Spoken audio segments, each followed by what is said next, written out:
ইলিয়াস ভাইয়ের academic qualification কি আমি জানি না, কিন্তু উনি সব কিছুকে ছাড়াই গেলেন।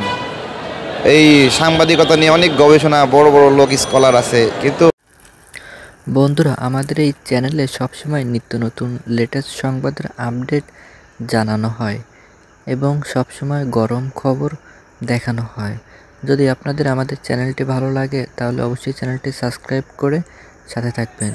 চলুন তাহলে আজকের ভিডিওটি শুরু করা যাক। ইলিয়াস ভাইয়ের একাডেমিক কোয়ালিফিকেশন কি আমি জানি না, কিন্তু উনি সব কিছুকে ছাড়াই গেলেন। এই সাংবাদিকতা নিয়ে অনেক গবেষণা, বড় বড় লোক স্কলার আছে, কিন্তু তার চেয়ে ভিন্ন কিছু উনি হয়ে গেছেন। সবাই সংবাদ পরিবেশন করে, সংগ্রহ করে, আর উনি হলো সংবাদ জন্ম দেয়। ঠিক আছে, এমনভাবে একটা কিছু করে যে তাকে অপছন্দ করা ব্যক্তিও তাকে নিয়ে নিউজ করতেই হবে, কাটতেই হবে, এইরকম একটা ভয়ঙ্কর বিষয়। ঠিক আছে, আর মানে এটা এখন থেকে না, আপনার সেই 2018 সালে যে নির্বাচন, শেখ হাসিনার বিনা ভোটে নির্বাচন, ওই সময় দাবড়ায় দাবড়ায় যে নিউজ সংগ্রহ, ভোট চোরদের, এটা উনি দেখাই দিয়েছেন যে উনি কি জিনিস। এটা আমাদের কাছে আল্লাহ রহমত হিসেবে দিয়েছেন ইলিয়াস ভাইকে। অনেকে ওনাকে অপছন্দ করতে পারে, মানে, কিন্তু জাস্ট মানে ওয়াও বলতে হয় যে এটা আমরা সবাই বিস্মিত হয়ে যাই ইলিয়াস ভাইয়ের এটা দেখে। দেখেন, এমনভাবে ভিতর থেকে ঘটনাগুলো টেনে নিয়ে আসে এবং ঘটনাগুলোর পরম্পরা তৈরি করে, লিঙ্ক আপ করে। এটা ট্রাস্ট না করে আর অন্যদিকে যাওয়া যায় না। হ্যাঁ, আপনি তো মানে তথ্যকে তো আপনি অস্বীকার করতে পারবেন না, তাই না? আর এই যে ডালিম সাহেবের বিষয়ে যেটা এনেছেন, এটা 53 বছরের হিসাব নিকাশ একদিনে উনি মিটাই দিয়েছেন, এইরকম বিষয়টা। হ্যাঁ, এতগুলো পয়েন্ট, এতগুলো যুক্তি, ন্যারেটিভ, এবং যেভাবে আবেগের সঙ্গে তুলে ধরেছেন, এবং এটা এই বক্তব্যে অনেকের বিরুদ্ধে গেছে বক্তব্য, যাদের বিরুদ্ধে গেছে। সত্য এরকমই, সত্য সবাইকে ম্যানেজ করে সত্য হয় না। সত্যের কিছু কিছু অংশ আপনার পছন্দ হবে, কিছু কিছু অংশ অপছন্দ হবে, এটা ম্যানেজেবল না। হ্যাঁ, তো ম্যানেজেবল হইলে এটা তো তাহলে আপনার হলো গল্প তৈরি করা, কিন্তু যেটা ঘটে যায় সেই ঘটনা। এখানে শহীদ প্রেসিডেন্ট জিয়াউর রহমানের নাম আসছে, এটা উনি যেভাবে ন্যারেটিভ করেছেন ওনার একটা ব্যাখ্যা, কিন্তু অন্য ব্যাখ্যাও আছে। উনি অশান্ত দেশকে শান্ত করার জন্য একটা মানে আইনের ভিতরে নিয়ে আসার জন্য একটা বিপ্লবের মধ্য দিয়ে কিন্তু উনি ক্ষমতায় আসছেন। সবাই কিন্তু বিপ্লবের মধ্য দিয়ে রাষ্ট্রপতি, প্রধানমন্ত্রী হওয়ার সুযোগ পায় না। হ্যাঁ, তো এটা উনি হয়েছেন। সেই বিপ্লব সংহতি, সৈনিকরা সবাই মিলে ওনাকে রাষ্ট্রপতি বানায় দিল।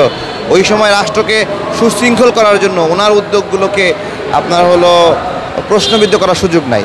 মানে এটা তো কিছু মানুষের কাছে খারাপ লাগবে, তারা একভাবে চাবে, ওনারা যেভাবে চেয়েছিল মেজর ডালিমরা, শহীদ প্রেসিডেন্ট জিয়াউর রহমান অন্যভাবে যৌক্তিক মনে করেছেন। হ্যাঁ, আবার সেটা মেজর ডালিমের কাছে যৌক্তিক মনে হয়নি। এটা খুবই স্বাভাবিক, মানে আলাদা রকম হওয়াটাই স্বাভাবিক এবং সত্য।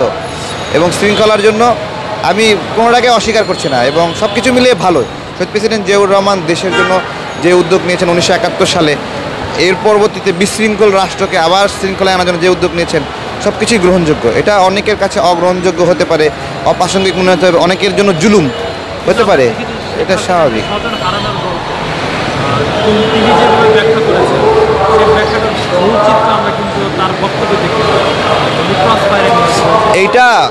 এটা হলো মানে শেখ হাসিনার যে স্বজন হারানো, আমি বলবো এটা গিফট অফ বাকশাল।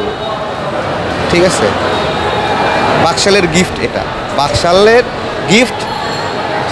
শেখ পরিবারের নিপাত, তারা যে মানুষকে কষ্ট দিচ্ছে, দুর্ভিক্ষ না খেয়ে রাখছে, তারপরে 40,000-এর মতো মানুষ হত্যা করছে শেখ মুজিবুর রহমান রক্ষী বাহিনী দিয়ে।